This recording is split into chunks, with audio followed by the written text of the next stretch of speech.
आप देख रहे हैं न्यूज इंसाइडर 24/7। आइए नजर डालते हैं देश और दुनिया की 20 बड़ी खबरों पर। पीपल्स कॉन्फ्रेंस के सरबराह और हंदवारा के एमएलए सुजात गनी लोन की जानिब से जुमा को भारतीय जनता पार्टी पर जेल में बंद यासीन मलिक के हल्फनामे को सियासी मकासद के लिए इस्तेमाल करने पर सवाल खड़े किए गए। उन्होंने कहा कि नई दिल्ली में आने वाली हुकूमतों ने अस्करियत पसंद रहनुमाओं या फिर अस्करियत पसंदी को तर्क करने वालों के साथ ही बैक चैनल राब्ते रखे हैं। जम्मू और कश्मीर के साबका अलहदगी पसंद रहनुमा यासीन मलिक की जानिब से दिल्ली हाई कोर्ट के सामने एक चौंका देने वाला दावा करते हुए इल्जाम लगाया गया कि पाकिस्तान में मुकीम दहशतगर्द हाफिज सईद के साथ उनकी साल 2006 के मुतनाज़िया मुलाकात हिंदुस्तान के इंटेलिजेंस ब्यूरो यानी आईबी की दरख्वास्त पर हुई थी। जम्मू और कश्मीर के वज़ीर आला उमर अब्दुल्ला को उनकी हुकूमत में कोई काम न होने पर हरफ तनकीद बनाते हुए बीजेपी के सीनियर रहनुमा सुनील शर्मा की जानिब से बयान आया सामने। बोले, उमर अब्दुल्ला टूरिस्ट सीएम हैं और अब वो अपने बैग पेरिस के लिए पैक कर रहे हैं।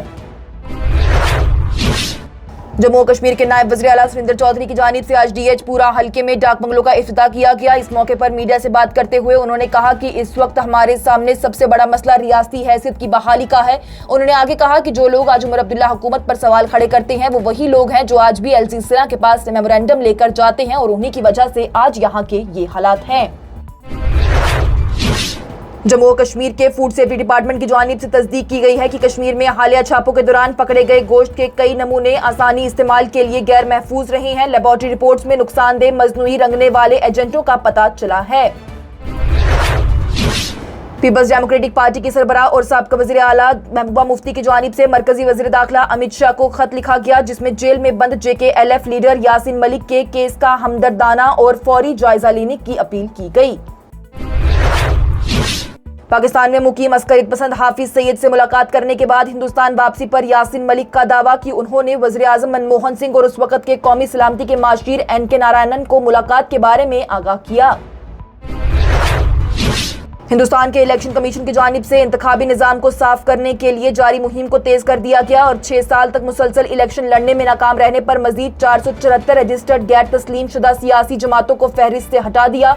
वाज़ेह रहे तो इसमें 12 जमातें जम्मू और कश्मीर की भी शामिल हैं।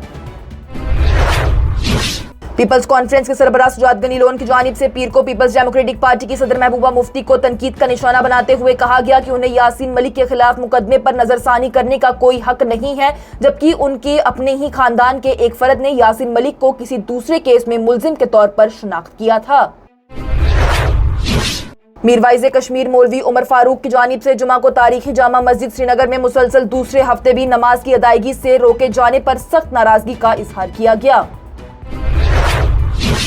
कांग्रेस के रहनुमा राहुल गांधी की जानिब से जुमा को इलेक्शन कमीशन और भारतीय जनता पार्टी पर वोट चोरी पर सख्त हमला करते हुए दावा किया गया कि इंतखाबी निगरान चोरों को देखने के लिए और चोरों को बचाने के लिए जागता रहा। कांग्रेस के मेंबरान पार्लियामेंट राहुल गांधी की जानिब से बीजेपी और पोल बॉडी पर इंतखाबात के दौरान बड़े पैमाने पर वोटर की हेराफेरी की सहूलियत फराहम करने का इल्जाम लगाया गया।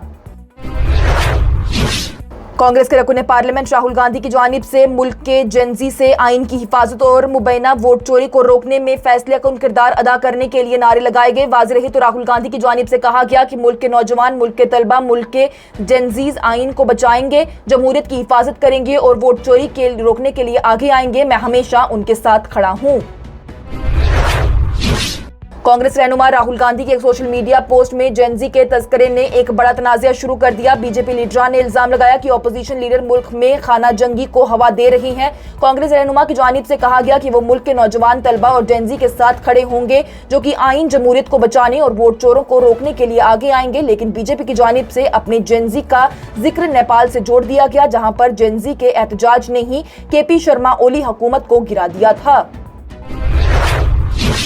जम्मू कश्मीर में दोहरी ताकत के निजाम के हवाले से बीजेपी के सीनियर रहनुमा रविंदर रैना का बयान आया सामने। बोले, LG सिन्हा और उमर अब्दुल्ला हुकूमत के दरमियान कोई तकरार नहीं, दोनों भाइयों की तरह हैं, एक बड़ा भाई एक छोटा भाई और आपस में वो ऐसे ही काम कर रहे हैं। जम्मू और कश्मीर के वज़ीर आला उमर अब्दुल्ला की जानिब से जुमा के रोज महकमा ज़ीनत और तिजारत की एक जायजा मीटिंग की सदारत की गई, जहां पर रोजगार पैदा करने, MSME सपोर्ट, स्टार्टअप्स, कारीगरों की बहबूद और ज़ीनत सरमायाकारी समेत अहम अमूर पर तबादला ख्याल किया गया। मरकजी वजीर शिवराज सिंह चौहान की जानिब से जुमा को जम्मू और कश्मीर के बासमती से मालामाल आरएसपुरा सरहदी इलाके में सैलाबजदा खेतों का दौरा किया गया और मुतासिरा किसानों को यकीन दिलाया गया कि वज़ीर आज़म नरेंद्र मोदी की क़ियादत में मरकज और रियासती हुकूमत उनकी रोजी रोटी बहाल करने और उनको इस मुसीबत से निकालने के लिए तमाम जरूरी इकदाम करेगी। भारतीय जनता पार्टी के सीनियर रहनुमा रविंद्र रैना की जानिब से जुमा को सोपोर में एशिया की दूसरी सबसे बड़ी फल मंडी का दौरा किया गया ताकि श्रीनगर जम्मू कौमी शाहरा की तवील बंदिश की वजह से फलों के काश्तकारों और डीलरों को दरपेश बढ़ते हुए बहरान का जायजा लिया जा सके। दिल्ली हाई कोर्ट के 2 ट्रिब्यूनल्स ने कश्मीर के बाअसर आलिम मीरवाइज़े कश्मीर मौलवी उमर फारूक की सरबराही में अवामी एक्शन कमेटी और शिया रहनुमा मसरूर अब्बास अंसारी की ज़ेरे क़ियादत जम्मू और कश्मीर इत्तेहादुल मुस्लिमीन पर मरकज की तरफ से आयत पाबंदी को बरकरार रखा है। और वजारत खारजा ने जुमा को उस मौक़िफ़ की सख्ती से तस्दीक की है कि हिंदुस्तान और पाकिस्तान के दरमियान मसाइल को 2 तरफा तौर पर हल किया जाएगा, किसी तीसरे फरीक की सालसी का कोई किरदार नहीं होगा। उन्होंने ये भी याद दिलाया कि किसी तरह पाकिस्तान दहशतगर्दी का गढ़ बन चुका है, दहशतगर्दों पाकिस्तानी रियासत और फौज के दरमियान करीबी गढ़ जोड़ गया है। ये प्रोग्राम आप तक पहुंचाने में हमारे साथ ताउन किया है स्टार हॉस्पिटल सनत नगर बाईपास श्रीनगर ने, क्योंकि आपकी सेहत है हमारी तरजीह। इसके साथ ही टॉप 20 हेडलाइंस का यह मरहला हुआ इख्तिताम पजीर। दीजिए इजाजत, लेटेस्ट अपडेट्स के लिए देखते रहिए न्यूज इंसाइडर 24/7।